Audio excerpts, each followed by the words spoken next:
श्री वृंदावन लाल की जय। जय जय श्री राधे श्याम। हरि ओम तत्सत। श्रीमते रामचंद्राय नमः। ओम नमः परमहंसा स्वादित चरण कमल मकरंदाय भक्तजन मानस श्री रामचंद्राय कृष्णाय वासुदेवाय हरे परमात्मने प्रणतक्लेशनाशा गोविंदाय नमो नमः। सीतानाथसमारम्भाम् श्रीरामानन्दादिमध्यमाम् अस्मदाचार्यपर्यन्ताम् वन्दे परम्पराम्। प्रह्लाद नारद पराशर पुंडरीक व्यासाम्बरीश शुकशौनक भीष्मदाह्यान् रुक्माङ्गदार्जुनवसिष्ठ विभीषणादि पुण्यानि मां परं भागवताम् नमामि। सारे मन में भक्त जे जिनके पद की दूरी सर्वस्व धर आखियो मेरी जीवन मूरी। भक्त भक्ति भगवंत गुरु चतुर नाम हुए जिनके पद वंदन किए नाशे विघ्न ने। श्री राम जय राम जय जय राम। श्री राम जय राम जय जय राम। श्री राम जय राम जय जय राम। श्री राम जय राम जय जय राम। श्री राम जय राम जय जय राम। श्री राम जय राम जय जय राम। श्री राम जय राम जय जय राम। श्री राम जय राम जय जय राम। श्री राम जय राम जय जय राम। श्री राम जय राम जय जय राम। श्री राम जय राम जय जय राम। श्री राम जय राम जय जय राम। श्री राम जय राम जय जय राम। श्री राम श्री राम जय राम जय जय राम। श्री राम जय राम जय जय राम। श्री राम जय श्री राम जय राम जय जय राम। बोलिए श्री सीताराम चंद्र भगवान की जय। श्री वृंदावन बिहारी लाल की जय। श्रीमद् भागवत महापुराण की जय। श्री सुखदेव जी महाराज की जय। भगवान श्री वेद व्यास जी महाराज की जय। सब संतन की जय। सब हरि भक्तन की जय। श्री गुरुदेव भगवान की जय। जननी पूजा गौ माता की जय। जय श्री राम। जय जय श्री सीताराम। हर हर महादेव की जय। नारायण नारायण नारायण। हरि शरणम। भक्तवांछा कल्पतरु भक्त वत्सल शरणागत वत्सल दीन बंधु दया सिंधु असंख्य कल्याण गुणगण निलय अकारण करुणा वरुणालय सच्चिदानंद घनमूर्ति आनंद कंद भगवान श्री राधा ब्रजेंद्र नंदन प्रभु की महती कृपा करुणा से भगवान श्री कृष्ण के ही वांग में स्वरूप वांग में प्रतिमूर्ति श्रीमद् भागवत जी की मंगलमयी चर्चा करने का अवसर हम लोगों को प्राप्त हो रहा है। हम सब लोग बड़े भाग्यशाली हैं विज्ञान के उपयोग से अपने अपने घरों में बैठ करके हम भागवत जी की चर्चा करके अपने समय को सार्थक कर रहे हैं, अपने जीवन को धन्य बना रहे हैं। जय जय। भागवत जी में 10वें स्कंद में 47वें अध्याय में हम लोग श्री उद्धव और श्री गोपी जनों के संवाद की चर्चा कर रहे थे जी। तो अंतिम दिन का आपको स्मरण ही है, हम उससे आगे चर्चा कर रहे हैं। गोपियां कह रही हैं, प्रिय सख पुनरागा प्रेयसा प्रेषिता किम वरय किमनुरुन्धे माननीयो भृंग नयसि कथमिहास्मान् दुस्त्यजद्वन्द्वपार्श्वम् सततमुरसि सौम्य क्षीरवधू साकमास्ते। गोपियां कह रही है, हे हमारे प्रियतम के प्यारे सखा, जान पड़ता है तुम एक बार उधर जाकर फिर लौट आए हो। अवश्य ही हमारे प्रियतम ने मनाने के लिए तुम्हें भेजा होगा। प्रिय भ्रमर, तुम सब प्रकार से हमारे माननीय हो, कहो हम तुम्हारी क्या सेवा करें, तुम्हारी क्या इच्छा है, जो तुम चाहते हो वो हमसे मांग लो। अच्छा सच बताओ, क्या हमें वहां ले जाने आए हो? तुम चाहते हो वहां चलें? अजी उनके पास जाकर लौटना बड़ा कठिन है। हम तो उनके पास जा चुकी हैं, परंतु तुम हमें वहां ले जाकर करोगे क्या? प्यारे भ्रमर, उनके साथ उनके वक्षस्थल पर तो उनकी प्यारी पत्नी लक्ष्मी जी सदैव रहती हैं, तब वहां हमारा निर्वाह कैसे होगा? पहले से उनकी लक्ष्मी जी उनकी प्रिय पत्नी हैं, और फिर मथुरा की स्त्रियां, माननीय स्त्रियां, वे भी आजकल उनकी प्यारी हैं, और हम भी वहां चली जाएंगी तो हम लोगों का वहां निर्वाह कैसे होगा? अच्छा, हमारे प्रियतम के प्यारे दूत मधुकर, हमें यह बतलाओ कि आर्य पुत्र भगवान श्री कृष्ण गुरुकुल से लौटकर मधुपुरी में अब सुख से तो है ना? क्या वे कभी नंद बाबा, यशोदा रानी, यहाँ के घर सगे संबंधी और ग्वाल वालों की भी याद करते हैं क्या? और क्या हम दासियों की भी कोई बात कभी चलाते हैं? हमारी भी कोई चर्चा कभी वे करते हैं क्या? प्यारे भ्रमर, हमें यह भी बतलाओ कि कभी वे अपनी अगर के समान दिव्य सुगंध से युक्त भुजा हमारे सिरों पर रखेंगे? क्या हमारे जीवन में ऐसा कभी क्षण आएगा, ऐसा शुभ अवसर कभी आएगा कि हम उनके चरणों का स्पर्श करके उनका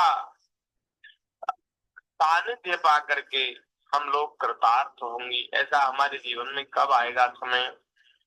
तब श्री सुखदेव जी महाराज कहते हैं, परीक्षित, गोपियां भगवान श्री कृष्ण के दर्शन के लिए अत्यंत उत्सुक लालायित हो रही थी, बड़ी बेचैन हो रही थी। उनकी बातें सुनकर उद्धव जी ने उन्हें उनके प्रियतम का संदेश सुनाकर सांत्वना देते हुए इस प्रकार कहा। भगवान का संदेश सुनाने पहले उद्धव जी महाराज कह रहे हैं, हे देवियों, हे ब्रज गोपियों, आप कृत्य हैं, आप बड़ी भाग्यशालिनी हैं। संसार में आपका ही जीवन सफल है देवियों, तुम सारे संसार के लिए पूजनीय हो। क्यों? क्योंकि तुम लोगों ने इस प्रकार भगवान श्री कृष्ण को अपना हृदय, अपना सर्वस्व समर्पित कर दिया है। प्रेमियों की बात छुपी नहीं रहती है महाराज। प्रेम किसी के हृदय में होता है ना, तो वो प्रकट हो जाता है। तो गोपियों के हृदय का प्रेम जो है वो उद्धव जी उसको समझ गए, पहचान गए। ये तो महाराज लबालब भरी है प्रेम, इनके हृदय में तो प्रेम का समुद्र लहरा रहा है। तो उद्धव जी कह रहे हैं कि हे गोपियों, तुमने अपना जीवन, अपना सर्वस्व, अपना हृदय श्री कृष्ण को समर्पित कर दिया है, जो कि बड़ी दुर्लभ बात है, बड़े सौभाग्य की बात है। इसलिए तुम बड़ी भाग्यशालिनी हो, तुम सारे संसार के लिए पूजनीय हो। अहो यूयं पुनार्था भवत्यो लोक पूजिता वासुदेवे भगवती यासामित्यर्पितं मनः। वासुदेवे भगवती यासामित्यर्पितं मनः। अपना मन आपने भगवान के चरणों में लगा दिया है, भगवान को सौंप दिया है, इसलिए आप लोग पूजनीय हो। श्री मानस जी में तो एक बड़ी सुंदर पंक्ति है, वहां तो शंकर जी कह रहे हैं कि उमा सुकुल धन्य अति, उमा सुकुल धन्य अति जगत पूज्य सुपुनी। बोले कौन? बोले श्री रघुवीर परायण जहिनर उपज विनीत। वह भगवान का, वह भाग्यशाली भगवान का भक्त तो सारे संसार के लिए पूजनीय है ही। शंकर जी कहते पार्वती वह कुल भी धन्यवाद का पात्र है, वह कुल भी धन्य है, सारे संसार के लिए पूज्य है, अत्यंत पवित्र है। उमा सुकुल धन्य अति जगत पूज्य सुपुनीत श्री रघुवीर परायण जहिनर उपजनीत। जहाँ जिस कुल में, जिस कुटुंब में, जिस खानदान में कोई भगवान का भक्त उत्पन्न होता है, बोले वह कुटुंब खानदान पूरे संसार के लिए वंदनीय पूजनीय हो जाता है। जहाँ भगवान के कोई भक्त जन्म लेते, क्या कहना महाराज। तो भगवान की भक्ति करे तो ऐसा व्यक्ति अपना कल्याण तो करता ही है, साथ ही साथ अपने सानिध्य से, अपने दर्शन से, अपने स्पर्श से, अपने संग से अनेक अनेक जीवों का कल्याण वह कर देता है, जो भगवान के चरणों में अपने आप को समर्पित कर देता है। इसलिए प्राणनाथ जीवन धन हमारा आप सबसे निवेदन है कि जो भगवान का भजन कर रहे हैं, जो भगवान की भक्ति, भगवान की आराधना कर रहे हैं, वे विशेष माननीय है, विशेष वंदनीय पूजनीय है। जय हो, जय हो। वो देखो बहुत सारे संसार में गुण हैं, बहुत सारे गुण हैं, लोगों में बहुत गुण होते हैं। कोई बड़े विद्वान होते हैं, कोई बड़े अच्छे वक्ता होते हैं, कोई बड़े राष्ट्रभक्त होते हैं, कोई बड़े समाज सेवी होते हैं, कोई बड़े प्राणियों के, सभी प्राणियों की सेवा करने वाले होते हैं। ये सब अपनी अपनी जगह अच्छे हैं, लेकिन बिना भगवान की भक्ति के, बिना भगवान की आराधना के किसी का भी कभी कल्याण नहीं होता। और जो अपना कल्याण नहीं कर सकता वो दूसरे किसी का भी कल्याण नहीं कर सकता। सेवा जरूर कर सकता है लेकिन कल्याण नहीं कर सकता। क्योंकि देखो एक सिद्धांत है, सिद्धांत हमारे शास्त्रों का ये है कि बारी मथे घृत होए बरु सिकता ते बरु तेल, बिनु हरि भजन न भव तरिय, यह सिद्धांत सफेद। कुछ भी कोई कर ले लेकिन भगवान के भजन के बिना कल्याण नहीं होगा, और सदगति हो जाएगी, स्वर्ग आदि लोकों की प्राप्ति हो जाएगी, समाज में बहुत मान प्रतिष्ठा हो जाएगी, फिर दोबारा जन्म होगा तो दोबारा जन्म भी अच्छे कुल खानदान में होगा, लेकिन मुक्ति नहीं होगी, कल्याण नहीं होगा, बिना हरि भजन के कल्याण नहीं होगा। बालू से तेल तो निकल सकता है, ये इसको भी व्याख्या करिए प्रभु। वहां में यही बात कह रहे हैं, सिकता ते बरु तेल, बारी मथे घृत होए बरु सिकता ते बरु तेल। कोई पानी को मथने लगे, पानी को मथने लगे तो पानी के मथने से कभी घी नहीं निकल सकता, कभी मक्खन नहीं निकल सकता। लेकिन अगर ऐसा हो भी जाए, मान लिया ऐसा हो गया, भले ही जल से मक्खन निकल आवे और बालू को, रेत को मशीन में, कोलू में पेरने से भले ही तेल निकल आवे, ये असंभव काम है, भले ही संभव हो जाए तो भी बिना हरि भजन किसी का कल्याण नहीं हो नहीं हो सकता। जय हो जय हो। तो इसलिए जो महापुरुष, बहुत से लोग कहते हैं कि अरे बताओ, ये भजन करने वाले साधु महात्मा समाज की सेवा का कौन सा काम कर रहे हैं, हमें बहुत पीड़ा होती है, बहुत कष्ट होता है।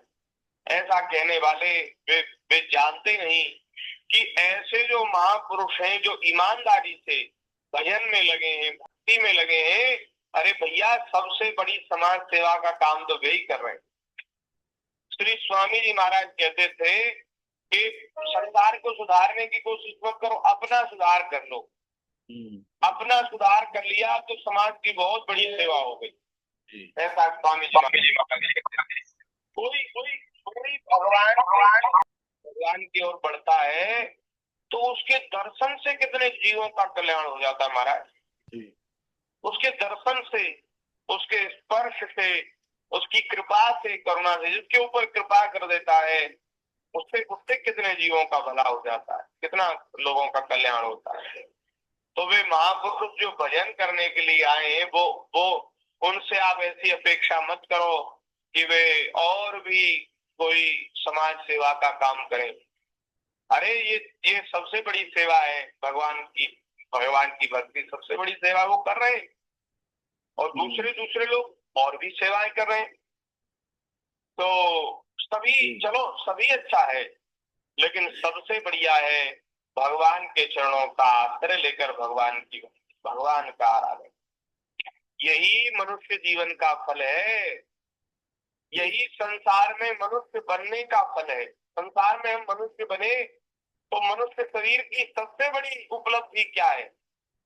सबसे बड़ी उपलब्धि यही है कि भगवान की उपासना, आराधना करके, भक्ति करके हम संसार सागर से मुक्त हो जाएं तो मानो सबसे बड़ा काम कर लिया। और बार बार संसार में आना पड़े और मनुष्य शरीर से भी गिर गए, पशु पक्षी गधा घोड़ा बन गए तो महाराज सबसे बड़ी हानि है, बहुत बड़ी हानि है। अभी आप देखो, सब बातें कहने योग्य नहीं है, पर अभी सोशल मीडिया पर बहुत चल रहा है एक प्रकरण के वहाँ एक फोटो लगा रखा है, किसी ने हमारे व्हाट्सएप पे भी भेजा था वो, तो हमको तो बड़ी चिढ़ है, हम तो बिना कहे रहते नहीं है। हमारा तो झगड़ा हो गया उससे, फिर व्यक्ति से जिसने भेजा था। अब वो पता नहीं क्या हमारे बारे में सोचता होगा, सोचता है तो सोचता रहे, हमें कोई चिंता नहीं थी। तो एक सोशल मीडिया पर एक फोटो चल रहा है, कह रहे हैं कि मुरारी बापू जैसे कथावाचकों को बुलाने से अच्छा तो सुधांशु त्रिवेदी और एक और है पुष्पेंद्र कुलश्रेष्ठ, बोले ऐसे प्रवक्ताओं को बुलाना चाहिए। मुरारी बापू जैसे कथावाचकों को बुलाने से अच्छा है ऐसे प्रवक्ताओं को बुलाना चाहिए कि कम से कम ये हिंदुओं को तो जगाएंगे।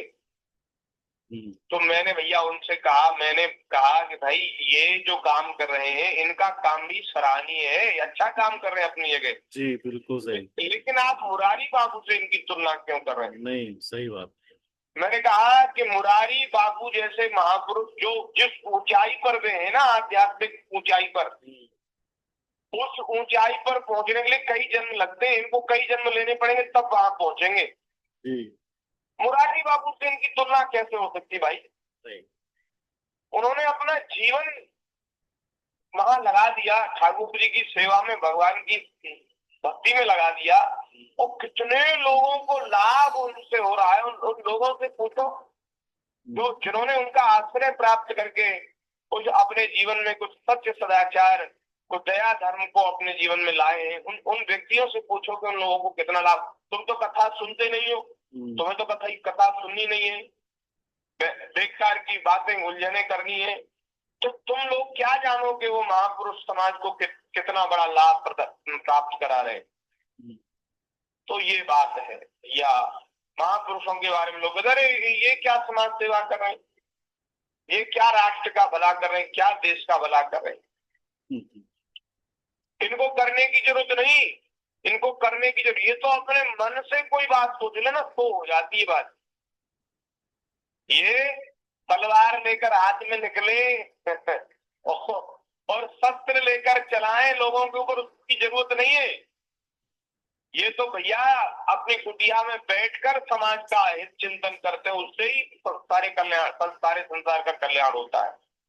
जैसे भगवान सत्य संकल्प है, ऐसे ही भगवान के भक्त सत्य संकल्प होते हैं। भगवान जो मन में संकल्प भगवान के होता है वही काम भगवान की शक्ति माया वही काम वैसे ही कर देती जैसे भगवान के हृदय में संकल्प होता है। ऐसे ही भगवान के भक्त होते हैं, वे सारे संसार के कल्याण के लिए भजन साधन में लगे हैं, तो उनको भजन साधन में लगे रहने दो भैया, उनसे आप और कुछ मत कहो। अपने शरीर से बन जाए तो ऐसी सुविधा उनके लिए कर दो कि महाराज आप तो भजन करते रहो।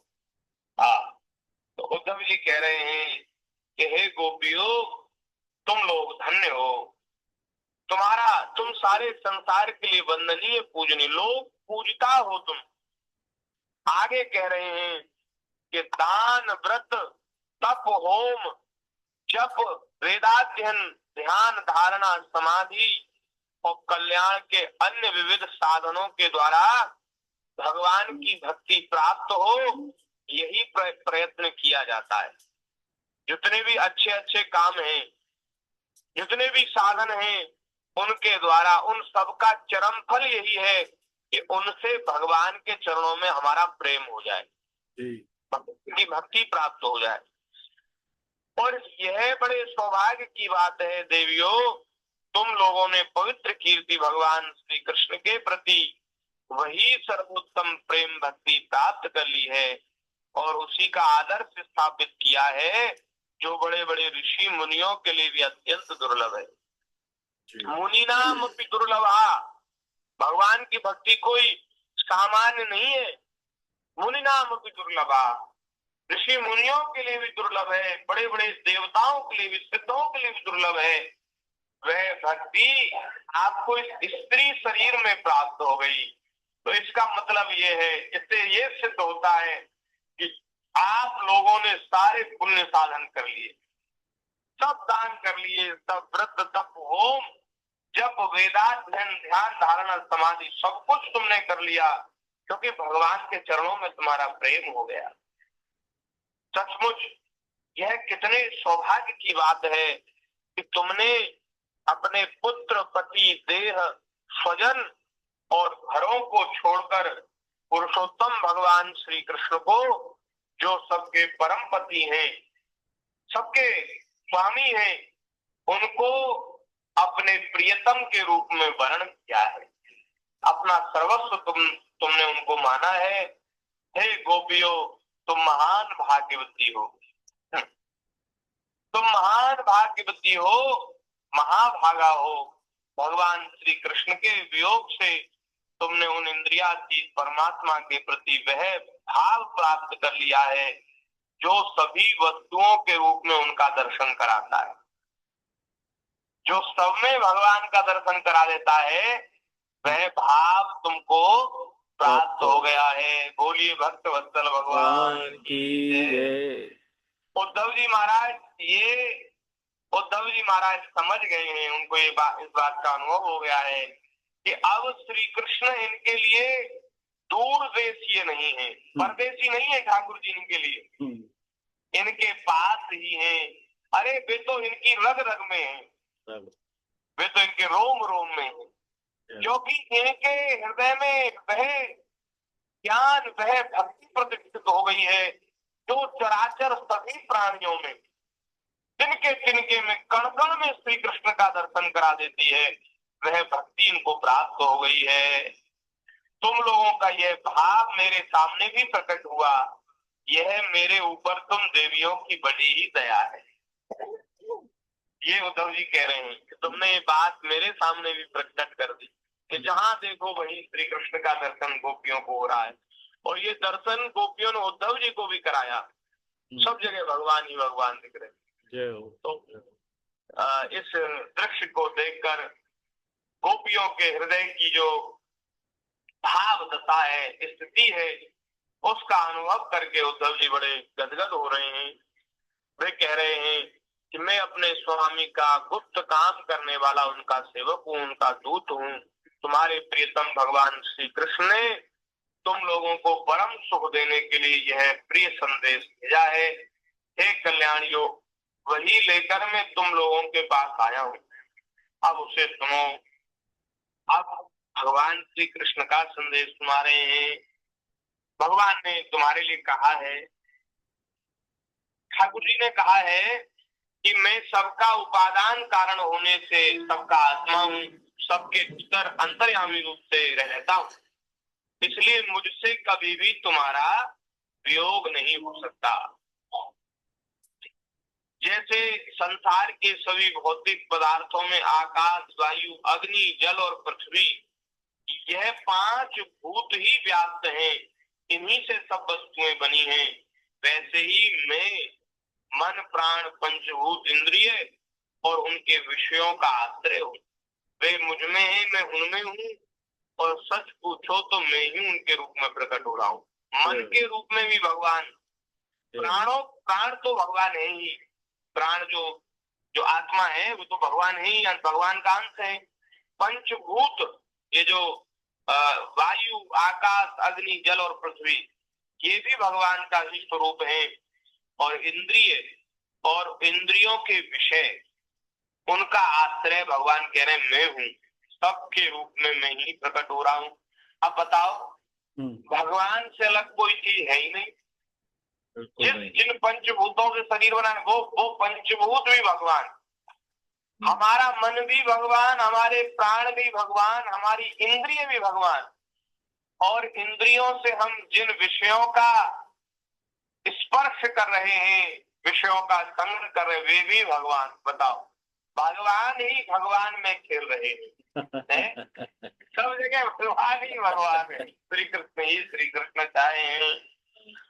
मैं ही अपनी माया के द्वारा भूत, इंद्रिय और उनके विषयों के रूप में होकर उनका आश्रय बन जाता हूँ, तथा स्वयं निमित्त भी बनकर अपने आप को ही रचता हूँ, पालता हूँ और समेट लेता हूँ।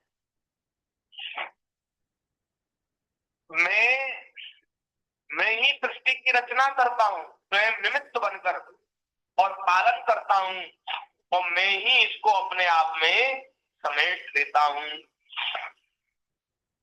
और महाराज बड़ी सुंदर बात भगवान कह रहे हैं कि हे गोपियों, जिस प्रकार सब नदियां घूम फिरकर समुद्र में ही पहुंचती हैं, उसी प्रकार मनस्वी पुरुषों का वेदाभ्यास, योग साधन, त्याग, तपस्या, इंद्रिय संयम और सत्य आदि सारे जो धर्म हैं, वे मेरी प्राप्ति में ही समाप्त होते हैं।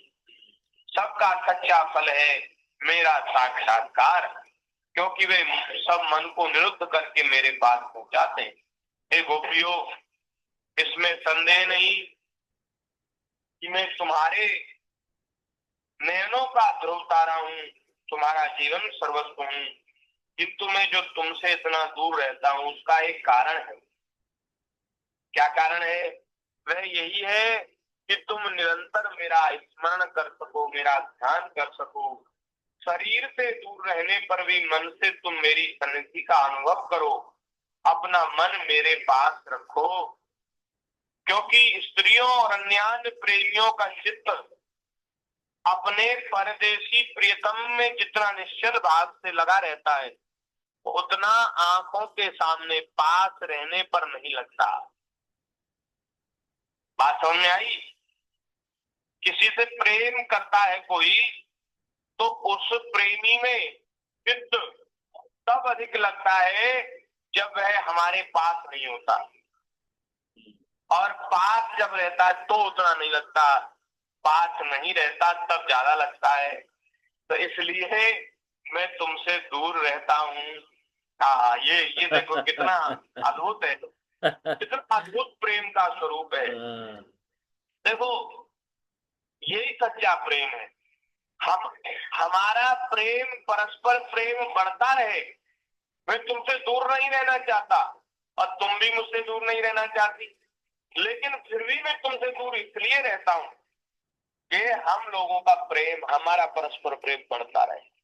नहीं तो होता क्या है कि जहाँ वासना होती है, जहाँ प्रेम नहीं होता, वासना होती है, वहाँ वियोग नहीं चाहता कोई, वो चाहता कि हम मिल जाएं, संयोग हो जाए। तो संयोग की जो भावना है ये मलिन भावना है, और वियोग की भावना तुम्हारा क्या कहना। हाँ महाराज, आप प्रसन्न रहो, चाहे आप कहीं भी रहो। हम ये नहीं चाहते कि आप हमारे पास रहो, आप प्रसन्न रहो और आप ऐसे ही खूब हंसते खेलते मस्त रहो, बस हमारा आप में प्रेम रहे। ये जो सच्चे प्रेमी होते हैं ना, उन सच्चे प्रेमियों के हृदय की बात। भक्त भी भगवान से कहते प्रभु आपके चरणों में हमारा प्रेम बना रहे, आपकी भक्ति बनी रहे, आपके साधु संतों का संग बना रहे। आप कहीं भी रहो, आप स्वतंत्र हैं, परम स्वतंत्र हैं, आप हमारे पास रहो, ऐसा कोई बंधन थोड़ी है। आप जहां मन करे वहां रहो, पर आपके चरणों में हमारा प्रेम रहे, ये बात। तो ठाकुर जी कह रहे हैं, अशेष वृत्तियों से रहित संपूर्ण मन मुझ में लगाकर जब तुम लोग मेरा स्मरण करोगी, तब शीघ्र ही सदा के लिए मुझे प्राप्त हो जाओगी। एक प्राप्ति ऐसी होती है कि फिर प्राप्त होकर के जीव उसको फिर बिछड़ना नहीं पड़ता। तो वो प्राप्ति तभी होगी जब तुम्हारी सारी वृत्तियां निरंतर प्रतिक्षण मेरा ही स्मरण करेंगी, मुझे छोड़कर कहीं इधर उधर नहीं जाएंगी, तब तुम्हें मेरी प्राप्ति हो जाएगी। हे कल्याणियों, जिस समय मैंने वृंदावन में शारदीय पूर्णिमा की रात्रि में रास क्रीड़ा की थी, उस समय जो गोपियां मेरे पास आ गई थी, उनको मेरी प्राप्ति तो हुई ही थी, साथ ही साथ वे गोपियां जो अपने स्वजनों के रोक लेने से ब्रज में ही रह गई थी, मेरे साथ रास विहार में सम्मिलित न हो सकी, वे मेरी लीलाओं का स्मरण करने से ही मुझे प्राप्त हो गई थी। उन्होंने अपने शरीर का त्याग कर दिया था और वे मेरे स्मरण से, ध्यान से शीघ्र ही मुझको प्राप्त हो गई थी। तो उन्हें प्राप्ति हो गई तो तुम्हें भी मैं मिलूंगा, इसमें निराश होने की कोई बात नहीं है। इस तरह से भगवान श्री कृष्ण ने संदेश भिजवाया। बोलिए भक्तवत्सल भगवान की जय। भगवान 5 मिनट।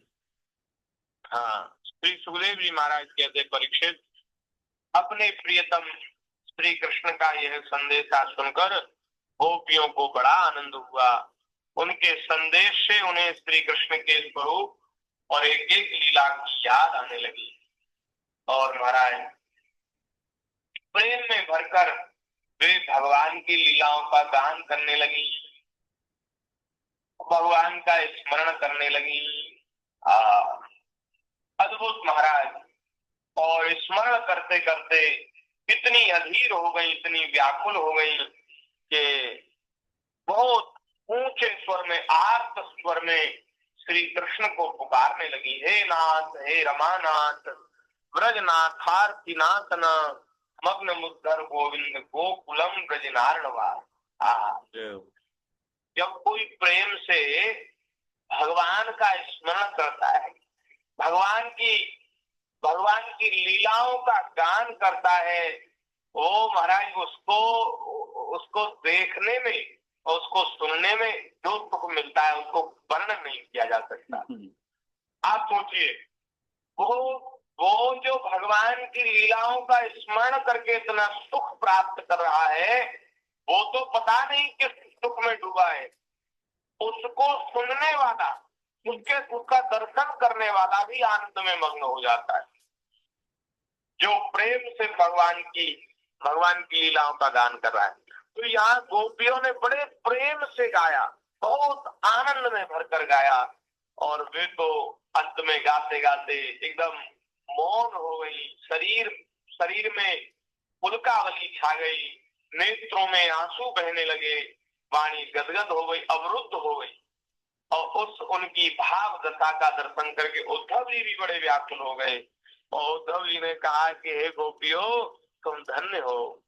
इस पृथ्वी पर केवल तुम लोगों ने ही शरीर धारण करना, तुम लोगों का ही शरीर धारण करना सफल हुआ है, क्योंकि तुमने भगवान के चरणों में प्रेम की जो ऊंची से ऊंची अवस्था है उसको प्राप्त कर लिया है, जो बड़े बड़े ऋषि मुनियों को भी दुर्लभ है।